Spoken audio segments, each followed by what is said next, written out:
আসসালামু আলাইকুম রহমতুল্লাহি ওবরকাতুহু।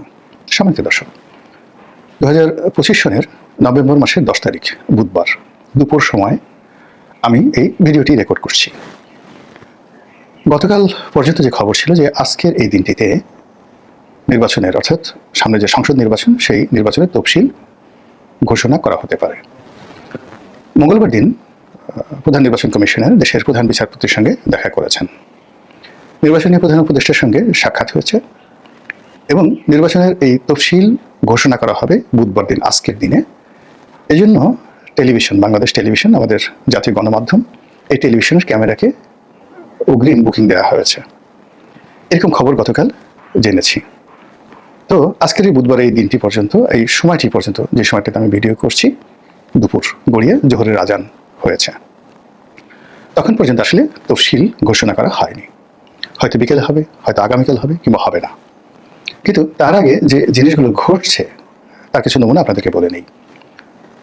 আপনারা জানেন যে ছাত্রদের মধ্য থেকে দুজন প্রতিনিধি উপদেষ্টা রূপে মন্ত্রীর পদমর্যাদায় এই সরকারে আছেন, যারা এই সামনে যে নির্বাচন সেই নির্বাচনে অংশগ্রহণ করার ব্যাপারে তারা আগ্রহী। তো এজন্য সেই তফসিল ঘোষণার আগেই এই ছাত্র উপদেষ্টাদের পদত্যাগের বিষয়টি গতকাল বেশ কয়েকটি গণমাধ্যম প্রচার করেছে। আমি আজকের দিন পর্যন্ত, এখন পর্যন্ত জানি না যে এই দুজন ছাত্র উপদেষ্টা জনাব মাহফুজ এবং জনাব আসিফ মাহমুদ সজীব ভুঁইয়া তারা পদত্যাগ করেছেন কিনা বা আদৌ করবেন কিনা। দ্বিতীয়ত, এই দুজন উপদেষ্টা তারা কি এনসিপিতে ইলেকশন করবেন, স্বতন্ত্র ইলেকশন করবেন, জামাত থেকে ইলেকশন করবেন, নাকি বিএনপি থেকে ইলেকশন করবেন, এটি আমরা এখন পর্যন্ত জানি না। আমরা যেটা শুনেছিলাম যে আসিফ মাহমুদ সজীব ভুঁইয়া ধানমন্ডি থেকে ইলেকশন করবেন, ধানমন্ডি 10, মূল ধানমন্ডি, যেটাকে আওয়ামী লীগের কলিজা বলা হয়, হার্ট বলা হয়। তো এই আসনটি বলা হচ্ছিল যে ছাড় দেওয়ার জন্য, বিএনপির পক্ষ থেকে ছাড় দেওয়ার জন্য এই আসনে বিএনপি কোনো প্রার্থী ঘোষণা করেনি, কিন্তু এখানে বিএনপি প্রার্থী ঘোষণা করেছে জনাব রবিউলকে। তো কাজে এখানে রবিউল সাহেবকে পরিবর্তন করে আসিফকে আবার নতুন প্রার্থী বিএনপি দেবে কি দেবে না, অথবা এখানে রবিউল সাহেবকে চ্যালেঞ্জ করে আসিফ তার জনপ্রিয়তার কারণে, তার যাকে বলা হয়, যেহেতু সরকারের সবচেয়ে গুরুত্বপূর্ণ মন্ত্রী গত 14 মাস ধরে ছিলেন, সবচেয়ে গুরুত্বপূর্ণ মন্ত্রণালয়, তো কাজেই তিনি বিজয়ী হওয়ার ব্যাপারে শতভাগ নিশ্চিত। হয়তো তিনি স্বতন্ত্র ইলেকশন করবেন অথবা তাদের যে ছাত্রদের দল এনসিপি থেকে ইলেকশন করবেন, এটা হতে পারে, কিন্তু এটা নিয়ে এখনো পর্যন্ত কোনো নিশ্চিত কিছু হয়নি। অন্যদিকে জনাব মাহফুজ, যাকে মাস্টার মাইন্ড হিসেবে বলা হচ্ছিল, তো তিনিও কোন দল থেকে নির্বাচন করবেন বা আদৌ নির্বাচন করবেন কিনা বলা যাচ্ছে না। তবে তিনি তার কর্মকাণ্ড নিয়ে বেশ হতাশ এবং বেশ কয়েকবার তিনি যে কোনো সময় তার মন্ত্রিত্ব চলে যেতে পারে এরকম একটা আশঙ্কা তিনি করেছিলেন এবং তার পদত্যাগের বিষয়টি সামনে আসছে। এর বাইরে আরও কয়েকজন উপদেষ্টার নির্বাচনে অংশগ্রহণ করা নিয়ে নানা রকম কথাবার্তা হচ্ছে এবং তাদের অতীতে নির্বাচন করার বা তাদের আত্মীয় স্বজনের নির্বাচন করার ইতিহাস রয়েছে। আপনারা জানেন যে সৈয়দ রেজানা হাসানের বাবা, তিনি বিএনপির একজন নেতা ছিলেন, সাবেক সংসদ সদস্য এবং সম্ভবত মন্ত্রীও ছিলেন। তো কাজেই তিনি তার আসন থেকে, সুনামগঞ্জ থেকে ইলেকশন করতে পারেন। আরেকজন উপদেষ্টা আছেন জনাব আদিলুর রহমান শুভ্র, তিনিও একবার নির্বাচন করেছিলেন কোন দল থেকে বা স্বতন্ত্রভাবে এমপি ইলেকশন করেছিলেন, তিনিও করতে পারেন। অন্যদিকে বশির উদ্দিন, আকিজ গ্রুপের অন্যতম কর্ণধার, তিনি তো নির্বাচন করে আসতে পারেন মানে যে কোনো পরিবেশ পরিস্থিতিতে তার নির্বাচনী এলাকা থেকে। এর কারণ হলো তার ভাই আফিল উদ্দিন আওয়ামী লীগের এমপি ছিলেন। এরপরে তার শ্বশুরের পরিবার, তারাও এমপি ছিলেন। তার শ্যালক বা সম্বন্ধী, তার শ্বশুর, তারা সংসদ সদস্য ছিলেন আওয়ামী লীগের।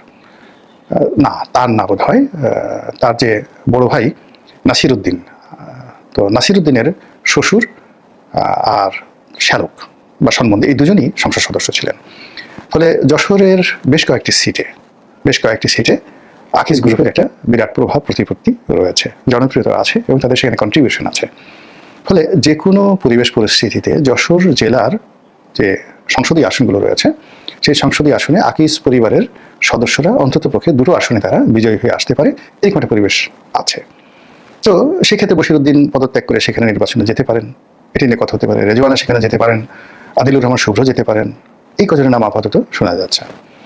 অন্যদিকে আরেকজন উপদেষ্টা আছেন খুব প্রভাবশালী এখন এই মুহূর্তে সরকারের সবচেয়ে গুরুত্বপূর্ণ, তিনি মূলত সন্দ্বীপের বাসিন্দা। প্রথম আলো রিক্রুটমেন্ট এবং তাকে ইতিমধ্যে মহানায়ক হিসেবে সরকারের ভিতরে এবং বাইরে প্রতিষ্ঠিত করা হয়েছে সততার এবং কর্মদক্ষতার বিমূর্ত প্রতীক হিসেবে। তো সেই যে ভদ্রলোক যিনি যোগাযোগ মন্ত্রণালয়ের, তারপর বিদ্যুৎ মন্ত্রণালয়ের দায়িত্বে আছেন, তো সন্দীপ বাড়ি, এই ভদ্রলোকও নির্বাচন করতে পারেন তাকে দিলে। এবং তিনি অনেকটা জামাত মাইন্ডেড। জামাতের শাহ আব্দুল হান্নান, যে সাবেক যে এনবিআর চেয়ারম্যান ছিলেন, বাংলাদেশ ব্যাংকের ডিপ্টি গভর্নর ছিলেন এবং জামাতের মুরব্বী ছিলেন, তো তার সম্ভবত ভাইরা ভাই বা নিকটাত্মীয় এই ফজল করিম খান, জনাব ফজল করিম খান, তিনিও নির্বাচন করতে পারেন। তাহলে সেক্ষেত্রে নির্বাচনের তফসিল ঘোষণা করার ক্ষেত্রে যদি এই মানুষগুলো নির্বাচনের মাঠে যান, তাহলে এই তত্ত্বাবধায়ক সরকার বা অন্তর্বর্তীকালীন সরকারের অনেকগুলো নতুন মুখ এখানে যুক্ত হবে নির্বাচনকালীন সময়। তো এতগুলো একটা ঘটনা ঘটবে, কিন্তু সরকারের মধ্যে এটা নিয়ে কোনো, যাকে বলা হয় তাড়াহুড়ো, এটা নিয়ে কোনো কর্মকাণ্ড আমরা দেখছি না। অন্যদিকে তফসিল যদি ঘোষণা করা হয়ে যায়, সেই ঘোষণা করার সঙ্গে সঙ্গে এই মুহূর্তে বিএনপির কতগুলো সমস্যা রয়েছে। তারেক রহমান সাহেবের দেশে আসা না আসা নিয়ে বিরাট একটা প্রশ্ন সামনে এসে গেছে। এখন এতদিন যাবৎ বাজনা বাজানো হচ্ছিল তারেক রহমান সাহেব আসবেন, শিডিউল ঘোষণা করলে আসবেন, কিন্তু যেই মুহূর্তে তিনি বলেছেন যে তার দেশে ফেরা তার একক কোনো সিদ্ধান্ত নয়, এর ফলে তার আশাটা অনিশ্চিত হয়ে পড়েছে। যদি তিনি এখন আসেন, বলবেন তিনি মিথ্যা কথা বলেছেন, কি অসুবিধা, আগে অসুবিধা ছিল এখন অসুবিধা, হঠাৎ করে চলে গেল কেন? আর যদি না আসেন, তাহলে সবাই বলবেন যে নেতা যেখানে দেশের বাইরে, তিনি তার জীবনের ব্যাপারে, কোনো ব্যাপারে, নিরাপত্তার ব্যাপারে তিনি ঝুঁকে নিতে পারছেন না, তো সেখানে তার কর্মীরা কি করে নির্বাচনী এলাকায় গিয়ে নিরাপদে ইলেকশন করবে? আপনারা জানেন যে 2018 সালে একটা ভীষণ রকম অবস্থা তৈরি হয়েছিল, এবং আমি যেহেতু সেই নির্বাচনে প্রার্থী ছিলাম, এখনও সেই কথা স্মরণ হলে শ্বাসরুদ্ধ হয়ে আসে।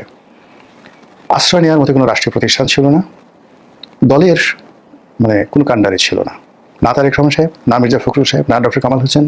মানে কেন যে ওই সময়টিতে প্রার্থীরা গিয়েছিলেন এবং যে অপমান তারা হয়েছিলেন, প্রতিটা প্রার্থী সারা বাংলাদেশের টেকনাফ থেকে তেঁতুলিয়া পর্যন্ত বেইজ্জতি হননি, লাঞ্ছিত হননি, এরকম কোনো বিএনপির প্রার্থী ছিল না।